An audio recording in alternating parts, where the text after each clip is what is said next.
Hello all, welcome to finance YouTube channel. So ఇది daily analysis video.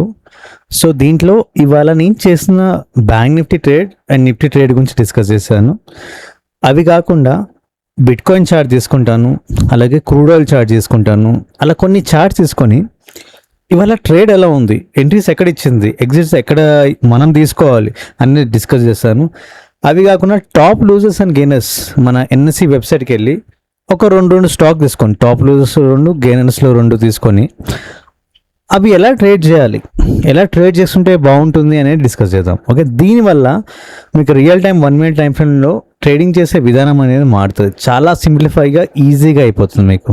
Okay, so first మీరు చూస్తే Nifty, bank Nifty future charts అనమాట. Okay, నేను చేసే జనరల్ బ్యాంక్ నిఫ్టీ ట్రేడే. Okay, options. ఇక్కడ ఏ ఇన్స్ట్రుమెంట్ చేసామని ఇంపార్టెంట్ కాదు, మన ఎంట్రీ అండ్ ఎగ్జిట్ గురించి డిస్కస్ చేయాలి. అదే డిస్కస్ చేస్తున్నా, అదే ఇంపార్టెంట్. ఓకే, సో ఇప్పుడు బ్యాంక్ నిఫ్టీ చూస్తే మీకు నిఫ్టీ కానీ ఫస్ట్ పెద్ద ఒక 2 గ్రీన్ క్యాండిల్స్ పడ్డాయి. ఓకే, బ్యాంక్ నిఫ్టీ ఏమో మంచి లెవెల్స్ ఉన్నాయన్నమాట. ఓకే, కొంచెం గ్యాప్ అప్ అయింది, గ్యాప్ అప్ అయినాక ఒక క్యాండిల్ పడ్డది, 2 లెవెల్స్ని బ్రేక్ చేసుకుంటూ పైన ఇంకో క్యాండిల్ పడ్డది. ఇలాంటి సిచ్యువేషన్లో ఇట్స్ క్లియర్ ఇండికేషన్ దట్ పైకి వెళ్తుంది మార్కెట్ అనేది. ఓకే, ఒకవేళ ఈ లెవెల్స్ లేవు, ఈ లెవెల్స్ లేనప్పుడు రివర్స్ అయ్యి ఈ గ్యాప్ని ఫిల్ చేయడానికి వస్తుంది అనమాట. ఓకే, ఈ లెవెల్స్ ఉన్నాయి కాబట్టి వాళ్ళు ఆగిందనమాట. ఓకే, సో కానీ నిఫ్టీకి ఏం లెవెల్స్ లేవే, నిఫ్టీకి ఇక్కడ చూస్తే మీకు ఏం లెవెల్స్ ఏం లేవే, దానికి ఎగ్జాక్ట్ సపోర్ట్ తీసుకోలేదే. సో ఎట్లా వర్క్ అవుతుంది అంటే మార్కెట్, నిఫ్టీ కానీ బ్యాంక్ నిఫ్టీ లెవెల్స్ నిఫ్టీకి bank Nifty levels each support తీసుకుంటాయి అనమాట. ఇప్పుడు నిఫ్టీకి సపోర్ట్ లేదు మనకి, కానీ బ్యాంక్ నిఫ్టీ సపోర్ట్ ఉంది, కానీ బ్యాంక్ నిఫ్టీ లెవెల్స్ నిఫ్టీ కూడా సపోర్ట్ తీసుకుంటుంది.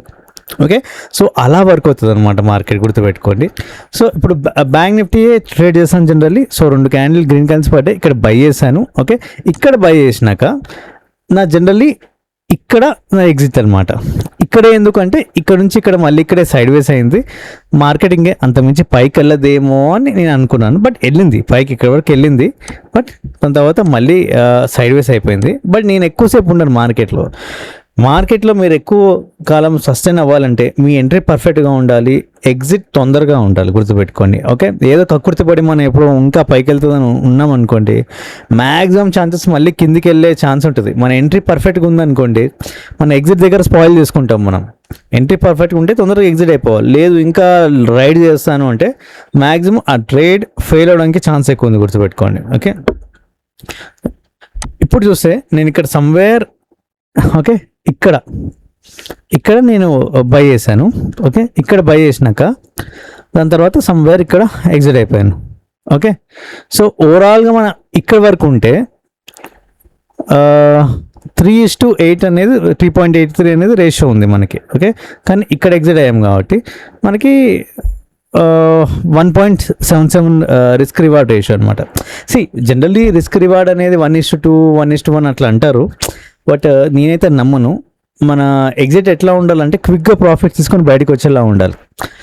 మెల్లమెల్లగా మన క్యాపిటల్ ఇంక్రీజ్ చేసుకొని లాట్స్ ఇంక్రీజ్ చేసుకోవడం తెలియాలన్నమాట. అప్పుడే మనకి ప్రాఫిట్స్ రావడం అనేది జరుగుతుంది అనమాట. ఓకే, సో ఒక్కొక్క మైండ్ సెట్ ఒకలా ఉంటుంది, బట్ నా మైండ్ సెట్ అయితే ఇలా ఉంది. ఓకే, సో ఇది కూడా అంతే. నిఫ్టీ చూస్తే మీకు ఇక్కడ ఎంట్రీ తీసుకోవాలి జనరల్గా. ఇంత పెద్ద గ్రీన్ క్యాండిల్ పడ్డది, జనరల్గా నేను ఈ నిఫ్టీని ట్రేడ్ చేయలేదు, బట్ ఎంట్రీ ఎలా ఉంటుందో చెప్తున్నాను. 2 గ్రీన్ క్యాండిల్స్ పడ్డది, ఇక్కడ బై తీసుకుంటాం. ఇక్కడ బై తీసుకున్నాక సమ్వేర్ ఇక్కడ కానీ లేదా ఇక్కడ ఎగ్జిట్ అయిపోతే పర్ఫెక్ట్ అండి, ఇక్కడ కానీ. ఓకే, ఇది తీసేస్తాను, మీకు క్లారిటీ ఉంటుంది. ఓకే, నేను ఈ బ్యాంక్ నిఫ్టీ ఇక్కడ అయ్యాను ఎగ్జిట్. నిఫ్టీ మీరు ఒకవేళ ఇక్కడ తీసుకుంటే అంటే తీసుకునే ట్రేడ్ ఎలా ఉండేది అని చెప్తున్నాను. సో ఇక్కడ కానీ ఎగ్జిట్ అయిపోవచ్చు. ఇప్పుడు చూసారా, నిఫ్టీ ఎక్కువ పైకి వెళ్ళలేదు. ఓకే, కానీ బ్యాంక్ నిఫ్టీ స్పైక్ ఇచ్చింది.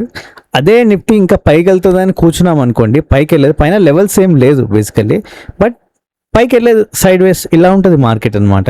ఒక్కో ఇన్స్ట్రుమెంట్ ఒకలా బిహేవ్ చేస్తుంది, ఏది మనకి ఎక్కడికి వెళ్తుందని తెలియదు. కానీ మన ఎంట్రీ ఒకటి పర్ఫెక్ట్గా ఉండడం చూసుకోండి. మనకి సింపుల్ ట్రేడ్, ఇవాళ పెద్ద కష్టపడాల్సిన ట్రేడ్ ఏం లేదు. ఇక్కడ బై చేసాం, ఇక్కడ ఎగ్జిట్ అయిపోయాం, అంతే, సింపుల్ ట్రేడ్. ఓకే, ఎందుకంటే మూమెంటం ఉంది కాబట్టి మార్కెట్లో. ఇప్పుడు నేను బిట్కాయిన్ చూద్దాం, ఇవాళ 1 మినిట్ టైం ఫ్రేమ్లో ఎలా పర్ఫామ్ చేస్తుందని చేద్దాం. ఇది ఇంటర్నేషనల్ మార్కెట్ కాబట్టి లెవెల్స్ బాగా రెస్పెక్ట్ ఇస్తాయి అన్నమాట. నాకు బాగా ఇష్టం ఈ బిట్కాయిన్ మార్కెట్. కానీ అన్ని ఇన్స్ట్రుమెంట్స్లో మనం ట్రేడ్ చేసుకుంటూ వెళ్ళలేము మనం, బేసికలీ అదే ప్రాబ్లం. బిట్ కాయిన్ చార్ట్ చూస్తే మీకు, ఓకే, ఇది ఇంకా ఫుల్ చేస్తాను. ఇది 2-way ట్రేడ్ అనమాట, 2-way మార్కెట్ అంటారు. అంటే ఫస్ట్ పడింది, దాని తర్వాత లేచి పైకి వెళ్ళింది. ఓకే, ఇక్కడ ట్రేడ్ మనం ఎలా తీసుకోవాలి అంటే, ఇక్కడ మార్కెట్ ఓపెనింగ్ అని సెల్ కింద పడుతూ ఉంది కదా, కానీ మనకి నియరెస్ట్ లెవెల్ ఎక్కడ ఉంది, ఒక స్ట్రాంగ్ లెవెల్, పివట్ వదిలేసింది. పివట్ అనేది లెవెల్ కాదు, ఓకే, అది ఒక టార్గెట్ అనమాట. సో నియరెస్ట్ లెవెల్ ఇక్కడ ఉంది. ఓకే, ఇక్కడ ఉన్నప్పుడు మనకి ఈ లెవెల్, ఓకే, ఈ లెవెల్ దగ్గర ఉన్నప్పుడు ఇక్కడ ఒక గ్రీన్ క్యాన్స్ పడ్డప్పుడు మనం ఎంట్రీ తీసుకోవాలి. గుర్తుపెట్టుకోండి, లెవెల్ ఏ దగ్గర ఉందో అక్కడికి వెళ్ళే ఛాన్స్ ఉంటుంది. సో ఇక్కడ మనం ఎంట్రీ తీసుకుంటే ఈ లెవెల్ హిట్ అవుతుంది. ఈ లెవెల్ బ్రేక్అవుట్ అయింది అనుకోండి, ఒకటే క్యాండిల్ చూస్తారా, నెక్స్ట్ లెవెల్ కూడా దాని దగ్గర వరకు వెళ్ళిపోయింది. ఓకే, దాని దగ్గర వరకు వెళ్ళి మళ్ళీ కింద పడి లేదు కిందికి వెళ్తున్నానని వెళ్ళి మళ్ళీ ఇంకా పైకి వెళ్ళిపోయింది. ఓకే, సో ఎప్పుడైతే ఈ లెవెల్ బ్రేక్అవుట్ చేసిందో దీన్ని కంటిన్యూ చేసి రైడ్ చేసి మనకి బ్లూ లెవెల్ వచ్చేంత వరకు హోల్డ్ చేయాలి మనకి. ఓకే, అది మనకి టార్గెట్ అయిపోయింది అనమాట. అది సింపుల్ ట్రేడ్. ఇంకా దాని తర్వాత ఇంకా పైకి వెళ్ళింది మీ ఓపిక. కానీ ప్రతిసారి ఇంత పెద్ద ట్రేడ్ రైడ్ చేయాలంటే కష్టం అండి. షార్ట్ ప్రాఫిట్ తీసుకొని బయటికి రావడం నేర్చుకోవాలి మీరు. Okay, simple trade. ఈ లెవెల్ హిట్ అయిపోయింది, ఇంకా దీని పైకి వెళ్తే లెవెల్ హిట్ అయినాక ఇక్కడ ఎగ్జిట్ కావచ్చు, లేదా పైకి వెళ్ళి పై లెవెల్ వరకు ఇక్కడ కానీ ఎగ్జిట్ అవ్వచ్చు కొంత దూరం వరకు. బట్ ఇంత పెద్ద ట్రావెల్ చేస్తుంది అంటే కష్టమే. ఓకే, చెప్పలేము ఎప్పుడు రివర్స్ అవుతుందో కూడా తెలియదు. అందుకే ప్రాఫిట్ తీసుకొని తొందరగా వచ్చేయాలి మార్కెట్లో నుంచి. మీరు చూస్తున్నారు 1 minute టైం ఫ్రేమ్లో డో జోన్ చార్ట్స్ అనమాట. 1 minute టైం ఫ్రేమ్లో, ఓకే, ఒక పెద్ద గ్రీన్ క్యాండిల్ పడ్డది, రెడ్ పడ్డది. ఇంత గ్రీన్ క్యాండిల్ తర్వాత మళ్ళీ ఇంకో రెడ్ పడ్డాక గ్రీన్ పడ్డది, మళ్ళీ రెడ్ పడ్డది, గ్రీన్ పడ్డది. ఇక్కడ కింద ఈ బ్రేక్అవుట్ ఇవ్వలేకపోతుంది. ఫస్ట్ క్యాండిల్ స్ట్రాంగ్ సపోర్ట్ ఉందన్నమాట. ఇక్కడ ఇప్పుడు లెవెల్స్ ఎప్పుడు మనకు కనిపించే లెవెల్సే కాదు. మా లెవెల్స్ అంటే ఇప్పుడు నేను ఒక గీసుకున్నాను గ్రీన్, బ్లూ, అలాగే పివట్, ఇవి లెవెల్స్ పక్కన పెడితే కొన్ని కనబడిన లెవెల్స్ ఉంటాయి. అవి ఎలా ఐడెంటిఫై చేస్తామంటే అక్కడ ఆ జోన్లో తిరుగుతూ ఉంటుంది, మనకి తిరిగి సరంగా గ్రీన్ క్యాండిల్స్ ఇవ్వడం జరుగుతుంది అన్నమాట పైకి. ఒక సపోర్ట్ జోన్ అనమాట, అది ఇన్విజిబుల్ సపోర్ట్ అనమాట. అది ఇక్కడ జరిగిందనమాట. ఓకే, ఎప్పుడైతే ఈ క్యాండిల్ పడ్డదో, ఇక్కడ ఈ క్యాండిల్ పడంగానే క్యాండిల్ ఓపెన్ అయ్యే ముందే మనం బై చేస్తాం అనమాట. ఓకే, ఇది డో జోన్ చార్ట్ అనమాట. మళ్ళీ చెప్తున్నాను, ఇక్కడ బై చేసామనుకోండి, మన టార్గెట్ వచ్చేసరికి ఈ first candle high or else next ఇక్కడ కానీ ఎగ్జిట్ కావచ్చు మనకి. ఓకే, ఒక హైయర్లో, ఇక్కడ ఎగ్జిట్ కావచ్చు, ఇంకో హైయర్లో ఎగ్జిట్ కావచ్చు, ఇంకో హైయర్లో. ఓకే, సెకండ్ హైయర్లో ఎగ్జిట్ అయిపోతుంది ఇంకా. ఓకే, మళ్ళీ ఇంతవరకు వెయిట్ చేయాల్సిన అవసరం లేదు. I don't suggest. Okay, so next crude oil chart అనమాట. ఇది 1 minute టైం ఫ్రేమ్, కమోడిటీస్ అనమాట. ఫస్ట్ ఓపెనింగ్ మనం గ్యాప్ అప్ ఇచ్చింది. గ్యాప్ అప్ ఇచ్చినప్పుడు ప్రతిసారి నాకు గ్యాప్ అప్ ఇచ్చినప్పుడు డౌట్ ఏంటంటే, ఆ గ్యాప్ అప్ ఇచ్చినప్పుడు గ్యాప్ని ఫిల్ చేయడానికి వస్తుంది అని నా డౌట్ ప్రతిసారి. అంతే, నేను ట్రేడ్ తీసుకునే ముందు అన్నట్టుగానే చూసారా ఇక్కడ వచ్చింది. అంటే ఒక 10 trades గ్యాప్ అప్స్ అయినాయి అనుకోండి, ఒక 7-8 గ్యాప్ ఫిల్ చేయడానికి మళ్ళీ రిటర్న్ వస్తుంది మనకి. ఓకే, ఇక్కడ చూసారా, ఇది గ్యాప్ అప్ అయ్యి గ్రీన్ క్యాన్స్ పడుకుంటే పైకి వెళ్ళింది కదా, మనం ఎంట్రీ తీసుకోము. మనం ఎప్పుడైతే ఇక్కడ మళ్ళీ రివర్స్ అయ్యి కింద రెడ్ క్యాన్స్ పడ్డాయో మనకి, ఆర్ ఇక్కడే సెల్ చేసేయచ్చు. ఇప్పుడు నేను ఇక్కడ కూడా సెల్ చేయొచ్చు. బట్ చాలామంది ఏంటంటే ఒక కన్ఫర్మేషన్ కోసం వెయిట్ చేస్తారు. ఇది కన్ఫర్మేషన్. ఓకే, ఇది కన్ఫర్మేషన్. ఇది రెడ్ క్యాన్స్ పడ్డాయి కదా, మీకు మొబైల్లో చూస్తుంటే కనిపిదేమో. ఓకే, ఇది రెడ్ క్యాన్స్ ఇక్కడ సెల్ చేసి ఉంటే మన ఫస్ట్ టార్గెట్ గ్రీన్. ఓకే, దాని తర్వాత మన బ్లూ అనేది మన టార్గెట్. పని ప్రతిసారి హిట్ అవ్వాలని రూల్ లేదు, హిట్ అవ్వకుండా పైకి వెళ్ళిపోయింది. ఇట్లా మార్కెట్ మనల్ని ట్రాప్ చేస్తుంది.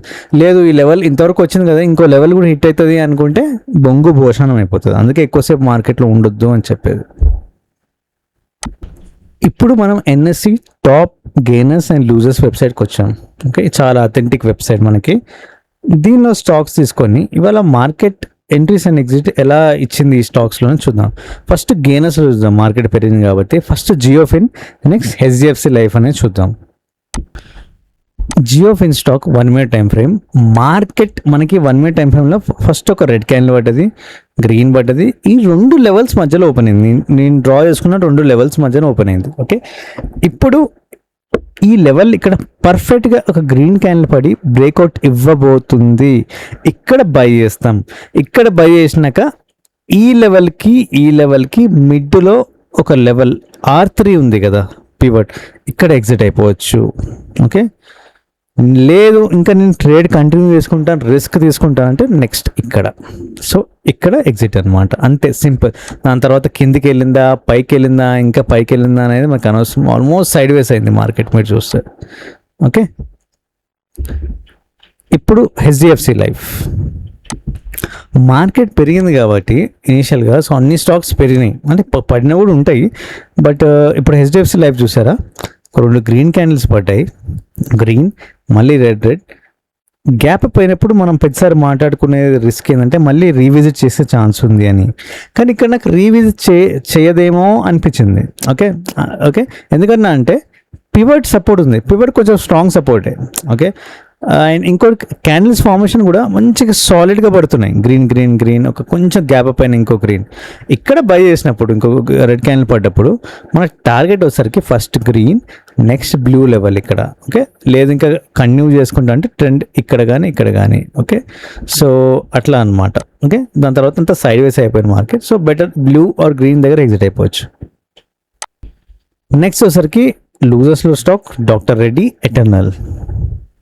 ఇక్కడ చూసారంటే డాక్టర్ రెడ్డిస్ లూజర్స్లో ఫస్ట్ స్టాక్ అనమాట. ఓకే, లూజర్స్లో ఫస్ట్ స్టాక్. ఎలా లూజర్స్లో ఫస్ట్ స్టాక్ అయింది అంటే గ్యాప్ డౌన్ అవ్వడం వల్ల. ఓకే, దీనిలో ట్రేడ్ చేయొచ్చా అంటే ట్రేడ్ చేయలేమండి. ఓకే, 2 రెడ్ క్యాన్స్ పడ్డాక ఈ సెకండ్ క్యాన్ని బ్రేక్అవుట్ ఇవ్వలేకపోయింది, కిందికి వెళ్ళలేకపోయింది.